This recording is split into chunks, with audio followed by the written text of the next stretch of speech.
Muy buenos días para todos. Un agradecimiento muy especial a Julián Domínguez, a Lina, a Jaime Bueno, a Mónica de Greif, a todos los directivos y directivas de las cámaras de comercio de todo el país. Quería complementar la presentación de Humberto de la Calle y para eso quería empezar y traer algunas de las preguntas que nosotros como colombianos nos hacemos en torno a este proceso de paz. La primera pregunta puede ser, ¿por qué un gobierno decide tomar la decisión de buscar una salida política al conflicto armado en lugar de mantener la decisión exclusiva de acabar a los grupos insurgentes a través de la acción de la fuerza pública? Y hay dos razones básicas. La primera es que los avances de las fuerzas militares y la policía sobre las FARC y el ELN en los últimos años han sido impresionantes y la realidad no es la misma, la realidad que tenemos hoy no es la misma de hace 10 o 12 años. Entonces, esa superioridad militar presenta la oportunidad de buscar una salida política. Entonces, el contexto militar, el contexto diplomático, donde tenemos países vecinos que están dispuestos a comprometerse en la solución del conflicto armado interno, y el contexto político y social de Colombia hacen que el presidente de la República tome la decisión. ¿Por qué el contexto diplomático es importante? Porque todos los conflictos armados en el mundo, sin excepción, se resuelven únicamente cuando los países vecinos deciden comprometerse en esa solución. Los españoles duraron muchos años tratando de acabar a la ETA, y solamente cuando Francia toma la decisión de cerrar las fronteras es que la fase final de la ETA empieza, digamos, a desarrollarse con más, de lucha contra la ETA, empieza a desarrollarse con más éxito. Y el contexto diplomático, ¿por qué? Porque las FARC y el ELN tuvieron durante muchos años oxígeno diplomático, político y económico en Europa, pero también en América Latina, como consecuencia de que hubo muchos grupos insurgentes como consecuencia de la Guerra Fría. Ese oxígeno se fue agotando en la medida en que las guerrillas se fueron desmovilizando y negociando y en algunos casos accediendo al poder. Entonces los espacios que ellos tenían en América Latina, el apoyo que tenían en América Latina se ha ido agotando y ellos están en una situación que es la que le presenta al gobierno la mejor oportunidad para buscar una salida política. La otra pregunta que uno se puede hacer como colombiano es, ¿y qué están haciendo esas personas en La Habana? ¿Qué es lo que hace el equipo negociador? Nuestro trabajo no es lograr la firma de un acuerdo de paz. Si nosotros tuviéramos como única meta y como único éxito posible del proceso la firma de un acuerdo de paz, tendríamos que estar dispuestos a firmar un acuerdo de paz a cualquier costo. Y eso no es así. Nuestro trabajo es, todos los días, determinar la disposición y la capacidad que tienen las FARC y el ELN de ponerle fin al conflicto bajo unas condiciones y unos parámetros que son los que ha determinado el gobierno y los que han guiado las acciones de los equipos negociadores desde el comienzo de los procesos. Y esa es nuestra tarea todos los días, pero también parte de la tarea es ayudar o contribuir a crear esas condiciones, esa disposición y esa capacidad. Entonces, con esa visión se diseñó un proceso que es un proceso estándar a nivel mundial para acuerdos de paz, que tiene 3 fases. La primera fase es una fase secreta donde las partes se juntan y conversan de manera estrictamente confidencial para determinar si pueden ponerse de acuerdo en las reglas de juego y en los temas que se van a desarrollar. En el caso de las FARC, esa fase se desarrolló entre febrero y agosto del año 2012. La segunda fase es la fase pública de desarrollo de la agenda y la tercera fase vendrá tras la firma del acuerdo final que tiene que ver con la implementación y refrendación de los acuerdos. Uno de los retos más importantes que teníamos era definir una agenda y poder escribir cuáles son los puntos que el gobierno estaba dispuesto a desarrollar con las FARC como parte de la firma de un acuerdo final.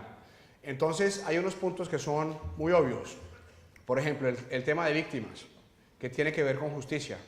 Lo que dice el Acuerdo General de La Habana de agosto 26 de 2012, que es el acuerdo que tiene la agenda, es que las víctimas están en el centro del acuerdo entre el gobierno y las FARC. Lo que nosotros estamos haciendo, lo estamos haciendo porque nosotros no queremos que haya más víctimas en Colombia. Queremos parar el ciclo de violencia. Y lo que está escrito en el acuerdo y lo que se ha desarrollado en el punto 5 es, o tiene relación con los derechos de las víctimas, que son los derechos de verdad, justicia, reparación y garantía de no repetición.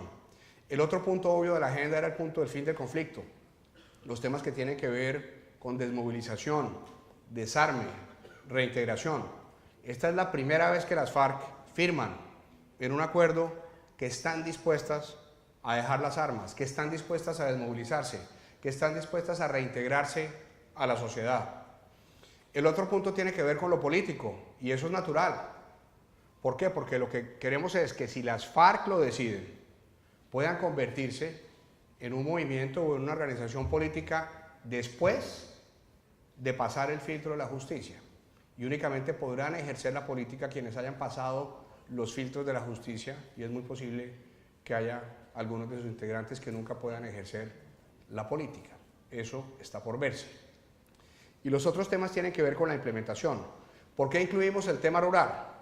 Incluimos el tema rural por dos razones. En primer lugar, porque en realidad hay una realidad en Colombia que tiene que ver con la vida diaria de 14 o 15 millones de colombianos que están en las zonas rurales. Mientras nosotros nos levantamos hoy y venimos a este evento, habrá cerca de 4 millones y medio o 5 millones y medio de personas que van a ir, van a trabajar 10 o 12 horas y ni siquiera reciben un salario mínimo. Mientras el promedio de pobreza en Colombia es del 30%, en las zonas rurales es de más del 52%, pero en las zonas donde hay un conflicto armado interno es más del 60%. Mientras el promedio de miseria en nuestro país es del 7%, en las zonas rurales es del 30%. 1 de cada 3 colombianos vive en la absoluta miseria en el campo colombiano, y en las zonas donde hay un conflicto armado interno ese índice es mucho mayor. Entonces, llevar el Estado y crear mercados y oportunidades de progreso, desarrollo y equidad en medio del conflicto armado interno es mucho más difícil que si se hace en condiciones de paz. Pero además, los temas que tienen que ver con la ruralidad hacen parte de la agenda histórica de las FARC, y eso es lo que los expertos en negociación llaman un puente de oro, una posibilidad, dar una posibilidad a la contraparte de tener un punto que le es importante, de tener una narrativa, sin que eso signifique que el gobierno esté haciendo concesiones que no debe hacer. Los avances sobre el tema rural ya están descritos en el video de Humberto de la Calle, pero yo quisiera simplemente decir que si uno fuera un empresario del campo en Colombia, vería la eventualidad de una firma al final de un acuerdo de paz como una enorme oportunidad. Los análisis del Consejo Privado de Competitividad, los estudios de Michael Porter sobre Colombia, Ecuador y países similares en América Latina tienen una serie de recomendaciones sobre fuerza laboral, sobre capital, sobre el mercado de tierras y sobre tecnología. Y si uno hace un repaso de los acuerdos generales de La Habana, y especialmente del punto 1, ve que lo que hay es, en primer lugar, un bloque de compromisos para formación bruta de capital fijo, grandes inversiones que van a venir del sector público en infraestructura, pero en infraestructura va mucho más allá de las vías, en conectividad. Aquí de lo que se trata es de darle posibilidad a una gran parte del país de que se desarrolle. El desarrollo es conectar a las personas, conectar a las familias, conectar a las empresas. Ustedes que están en actividades empresariales y comerciales lo saben perfectamente. Si uno no está conectado, si uno está aislado, no puede desarrollar y ejercer las capacidades en las actividades actuales, ni mucho menos pensar en utilizar esas capacidades para otras actividades comerciales, económicas o sociales. Entonces, conectar los municipios y las zonas rurales entre sí y conectar la Colombia rural con la Colombia urbana es una de las visiones fundamentales que estamos desarrollando a lo largo de este acuerdo, y es algo que debe hacerse con la firma de un acuerdo de paz con las FARC o sin la firma de un acuerdo de paz sin las FARC. El segundo bloque tiene que ver con acceso a tierras, con formalización de las familias campesinas, con capacitación, con acceso a tecnología, distritos de riego, etcétera, porque entendemos que la solución para sacar o para que las personas que están en condición de pobreza puedan salir de ella no tiene que ver con entregarles un pedazo de tierra. Eso ya se ensayó y no funciona. Hay que crear unas condiciones de contexto y darle a las personas una caja de herramientas para que puedan utilizar los recursos de una mejor manera. Entonces, en términos de competitividad, estamos dinamizando el mercado de tierras, siempre respetando la propiedad privada y a través de mecanismos de mercado. Estamos haciendo inversiones en infraestructura y en tecnología. Estaremos haciendo grandes inversiones en capital humano y en distritos de riego y tecnología que tiene que ver no solamente con lo agrícola y pecuario, que es únicamente la mitad del PIB, sino con todo lo rural. Es decir, los sectores de comercios, servicios, infraestructura, banca, que son la mitad del PIB rural, van a estar beneficiados también de la implementación de esta firma de los acuerdos. Y sobre esto ha habido muchas preguntas y muchas especulaciones. Por ejemplo, ¿será que en La Habana está negociando la propiedad privada? No. Lo que nosotros podemos decir es lo siguiente. Todas las mañanas los voceros de las FARC se refieren al acuerdo y muchas veces dicen cosas que no son ciertas. Entonces hay especulaciones, hay dudas sobre si estamos negociando la propiedad privada o la inversión extranjera o los tratados de libre comercio o las zonas de reserva campesina. Todos esos son puntos que hacen parte de su narrativa y que seguramente hacen parte de su ideología y de su visión de la política y de la sociedad. Pero esos puntos no se están negociando. No hemos tocado nada que tenga que ver con el esquema de propiedad privada. Es más, en el punto de desarrollo rural integral, lo que estamos permitiendo es que haya cooperación entre grandes, medianos y pequeños, entendiendo que las soluciones no son las mismas en todo el territorio nacional. Las soluciones para los llanos orientales requieren actividades productivas y agroindustriales de grandes extensiones de tierras por la calidad de la tierra, por las distancias, por las economías de escala y porque el tipo de cultivos que se van a desarrollar allá o que se desarrollan allá están compitiendo a nivel internacional con grandes explotaciones que son muy eficientes. Pero esa solución no se puede aplicar en Nariño o en el sur del Cauca, donde la estructura propietaria es de microfundio. Entonces no podemos aplicar la misma solución a todo el país. Lo que tenemos que tener es un esquema flexible donde utilizamos o buscamos economías de escala en diferentes partes de la cadena productiva. En el caso de Nariño tendremos que buscar fortalecer mecanismos de formalización y asociatividad para que la escala se dé en la comercialización, en el transporte, etcétera, y para que los grandes, los medianos y pequeños puedan convivir en una Colombia rural que sea más productiva. Tratados de libre comercio, pues obviamente no los hemos tocado. Sobre las zonas de reserva campesina se especuló mucho, ya lo dijo Humberto de la Calle. No hay nada en el acuerdo que cree una zona de reserva campesina. Lo único que se dice es las solicitudes para conformación de zonas de reserva campesina seguirán los trámites en las instancias del gobierno. Pero voy a ponerles un ejemplo bastante claro.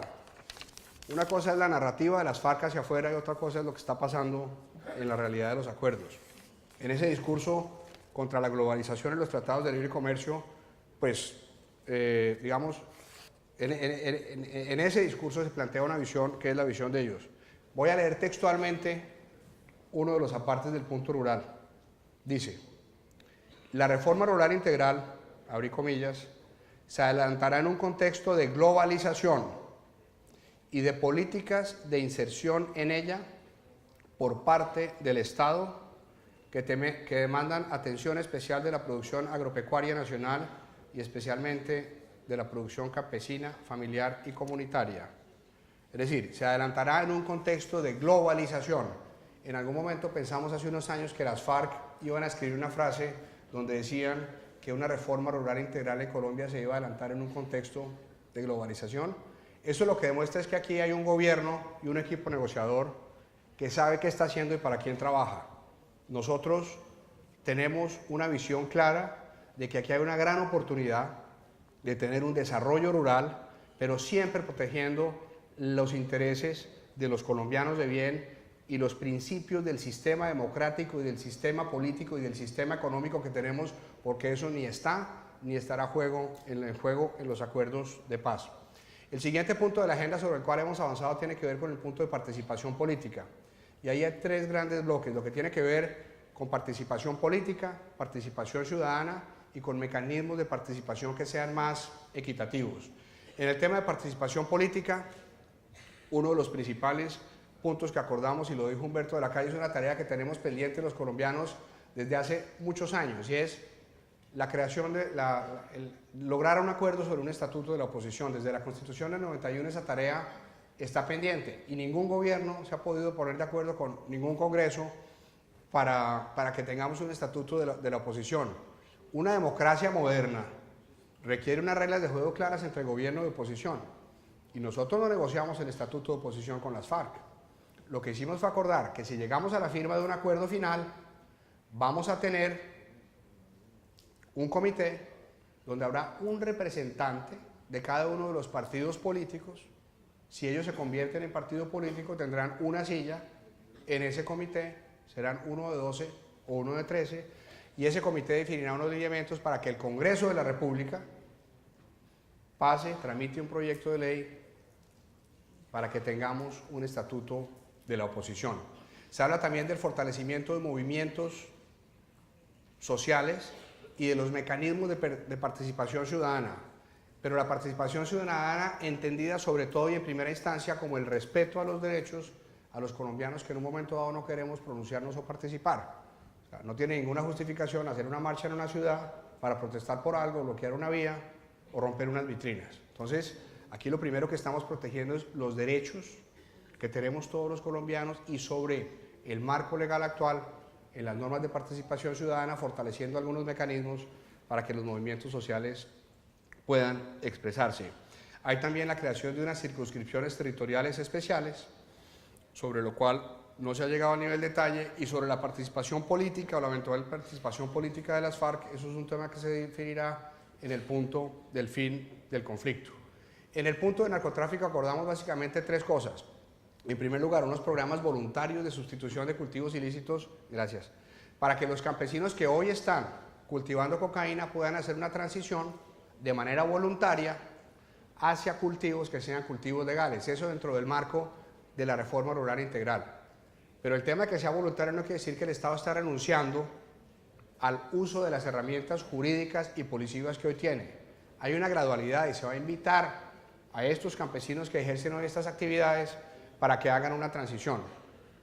Las personas desmovilizadas de las FARC contribuirán con esas actividades, pero si los campesinos incumplen o si no se acogen al programa, pues el gobierno mantendrá la posibilidad y se reserva el derecho y utilizará los mecanismos de fuerza policivos y judiciales que hoy en día tienen. El segundo tema del punto de narcotráfico tiene que ver con la creación de unos programas de prevención de consumo de estupefacientes con un enfoque de salud pública, enfocados en los territorios o en las zonas del país donde vemos que los patrones de consumo son más preocupantes. Y el tercer punto tiene que ver con un compromiso de las FARC al desmantelamiento de las organizaciones relacionadas con el tráfico de drogas, con el lavado de activos y un reconocimiento a que esa actividad ha financiado su actividad insurgente. ¿Qué viene ahora? Avanzar en la discusión del tema de víctimas, donde ambas partes han acordado unos principios. Aquí ha habido un reconocimiento de las víctimas, en primer lugar.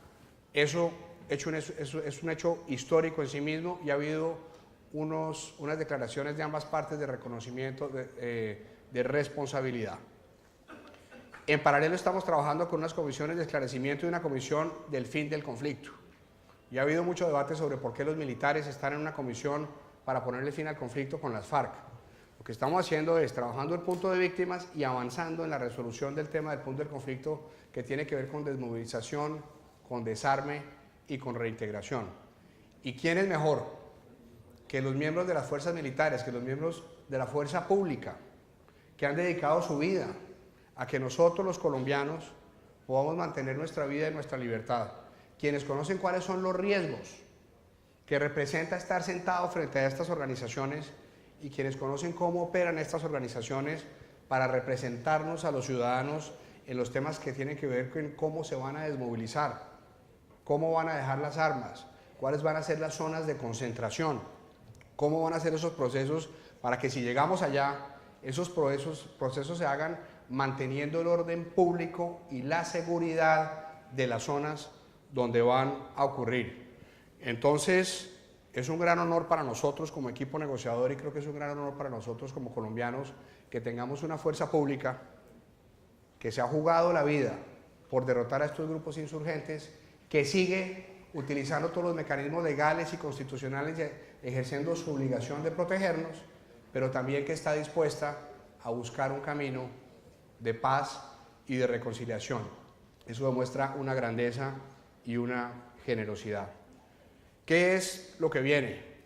Una vez lleguemos a la firma, lleguemos a los puntos de fin del conflicto y el punto de víctimas que tiene o tendrá una discusión bastante amplia y que generará mucho debate, pues pasaremos al tema de implementación de los acuerdos tras la firma del acuerdo final.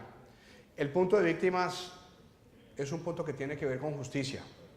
Y yo quisiera así aquí hacer algunas reflexiones.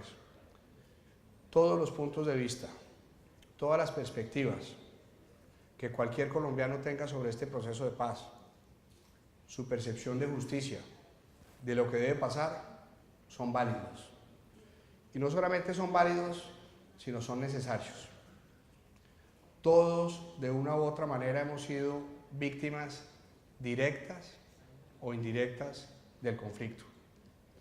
Y tenemos derecho a tener rabia, tenemos derecho a tener resentimiento, tenemos derecho y tal vez obligación a tener desconfianza. Y tenemos derecho a tener miedo, porque es un paso enorme el que estamos dando. Lo primero es validar cualquier punto de vista y cualquier perspectiva.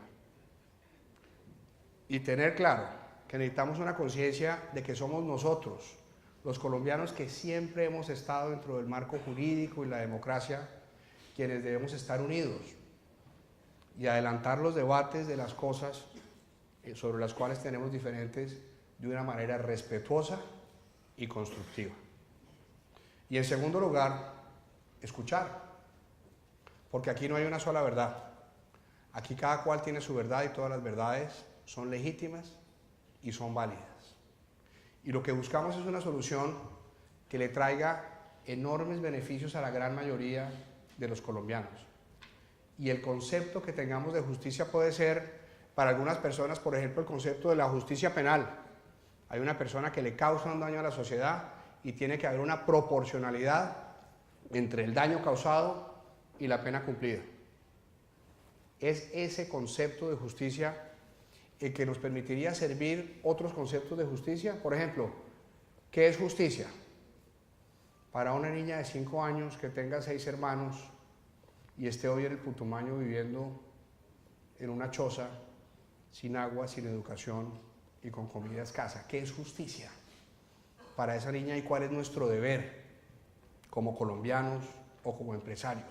¿Cuál es la reflexión que tenemos que hacer? ¿Justicia para qué? ¿Justicia para quién? Hay otro concepto de justicia muy clásico que dice que justicia es lo que es mejor para la mayoría. Y hay otro concepto de justicia que tiene que ver con equidad. Y el reto y la oportunidad que tenemos es el reto de construir una sociedad equitativa. Colombia es el segundo país más inequitativo de América Latina y uno de los países más inequitativos del mundo. Mientras en los últimos 10 años cerca de 11 millones de colombianos pasaron de estar en condición de pobreza en la clase media, todavía hay millones de personas que se levantan todos los días y no tienen que comer. Entonces, llevar el Estado y crear mercado en una condición de conflicto armado interno es muy difícil. Nosotros, si queremos dar el paso a ser un país moderno, un país próspero, un país progresista, un país equitativo, tenemos que resolver de alguna manera y de una manera responsable el conflicto armado interno. Y en este debate del tema de justicia, el equipo negociador no va a definir qué es o cuál es el concepto de justicia, porque no tiene ni ese mandato ni esa legitimidad. Lo que va a salir de los acuerdos de La Habana son unas propuestas para que se tramiten a través del Congreso de la República y de ahí salga un marco de justicia transicional. Un sistema que nos permita hacer el tránsito, pasar a dejar de ser un país donde estamos dirigiendo los conflictos a bala, a ser un país donde dirimimos los conflictos de una manera respetuosa y constructiva. Yo quisiera, para cerrar, hacer una reflexión sobre cuál puede ser el papel de los empresarios y el papel del sector privado en lo que viene. ¿Qué es lo que viene? Ya estamos viendo algo de lo que viene, y es la generación de una serie de reflexiones y una serie de debates que nos están obligando a nosotros a mirarnos como país. Es posible que las FARC y el ELN no sean el principal problema que nosotros tenemos como colombianos. Probablemente las FARC y el ELN son una manifestación de problemas más profundos que nosotros no hemos resuelto, y probablemente son distractores. Si nosotros estuviéramos en un momento, en una situación donde no tenemos unos grupos guerrilleros, en ese momento tendremos que mirarnos al espejo como país y reconocer que hay unos problemas muy profundos que no hemos resuelto.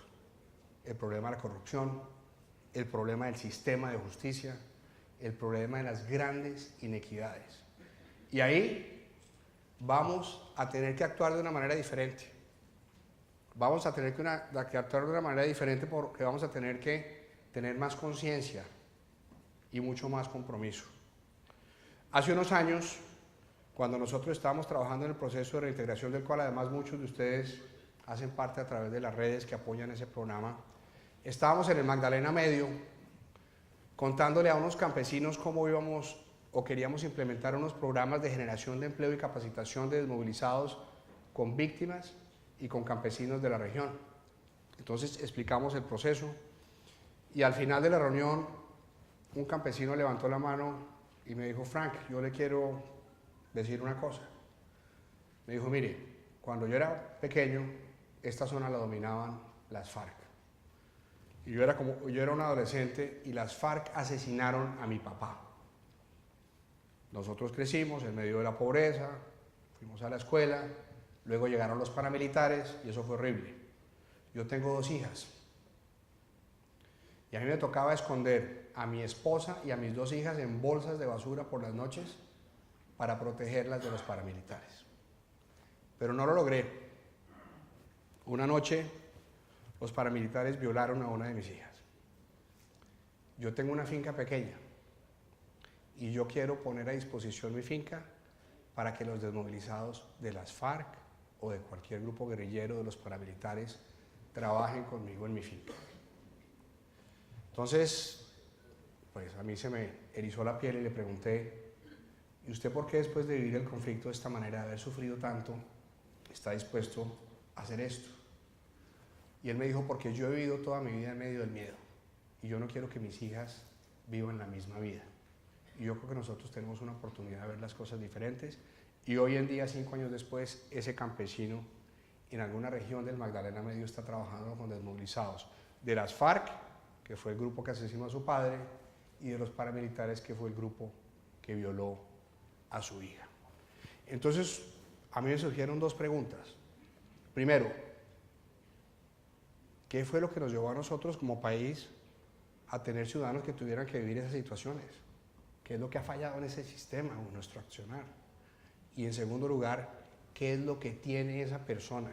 ¿Qué es lo que tuvo ese campesino para tener esa capacidad de ver las cosas de esa manera? Y yo creo que él tiene, o en él habían 3 elementos que nosotros necesitamos como país. En primer lugar, una conciencia de separarnos del día a día de lo que son nuestros intereses y observar las cosas desde afuera. Observarnos como nación para mirar la magnitud del reto y de la oportunidad que nosotros tenemos. En segundo lugar, un compromiso. Y compromiso significa jugársela a fondo por las cosas en las cuales uno cree y estar dispuesto a sacrificar. Y en tercer lugar, una noción de suficiencia. Muchas veces pensamos que nosotros no tenemos la capacidad o no tenemos los recursos. En Colombia los problemas que tenemos no son problemas de plata. Aquí hay recursos económicos, financieros, pero sobre todo talento suficiente para que nosotros transformemos este país. Entonces, el papel del sector privado tiene que ver con eso, con esa oportunidad de transformación. ¿Cuál es el papel de las empresas? Uno puede pensar como pensaba Milton Friedman, que decía que el único papel del empresario es hacer utilidades. Pero Michael Porter ha demostrado que las empresas que más crecen, que más prosperan y que más dinero ganan son las empresas que invierten en su entorno. Las empresas que van generando un entorno donde los consumidores pueden educarse, pueden demandarse, pueden sofisticar, son las empresas que más prosperan. Y en Colombia, y ustedes son un buen ejemplo de eso, hay muchísimos programas de responsabilidad social empresarial, redes que se crean, empresas que empiezan a mirar sus indicadores más allá de los puros indicadores financieros. Hay que hacer eso, pero también hay que hacer mucho más. Yo diría que la función de los empresarios, la función de los comerciantes es comprometerse de lleno con sus comunidades, y la función de nosotros es ejercer la ciudadanía. Y ejercer la ciudadanía es estar consciente de que somos responsables por todo lo que hacemos, pero también somos responsables por lo que dejamos de hacer. Y estar consciente de que todos nuestros actos afectan de una manera u otra a los demás. Y de que en conjunto podemos hacer algo diferente. Y yo invitaría a las empresas a que se comprometan con proyectos que van mucho más allá de los proyectos de corto o mediano plazo para generar capacidades en las comunidades, para generar capacidades para que las personas puedan ejercer sus libertades económicas, sus libertades sociales, sus libertades políticas y sus libertades culturales. Y obviamente también necesitamos una transformación en el sector público, para que hablemos mucho más de servicio y menos de poder. Poder es poder servir a los demás. Y necesitamos que los ciudadanos y las empresas y los gremios se metan en lo público y se metan en lo político, haciendo veedurías, participando del diseño de las políticas públicas, exigiendo resultados. Yo cerraría diciendo que nosotros tenemos una gran oportunidad de transformar el país. No va a ser gratis. Tenemos que poner mucho, todos, desde donde estemos. Y los invitaría a que tengamos visión para pensar en grande, porque podemos hacer grandes cosas. A que tengamos carácter para fijar el rumbo. A que tengamos disciplina para ejecutar con método los planes que nos fijemos, y a que tengamos generosidad y grandeza para estar dispuestos a que sean otros colombianos quienes se beneficien de nuestros esfuerzos y de nuestro trabajo. Muchas gracias.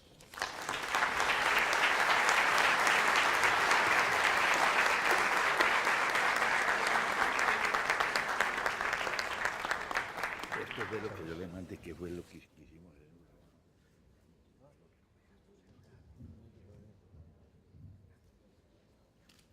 Muchísimas gracias al doctor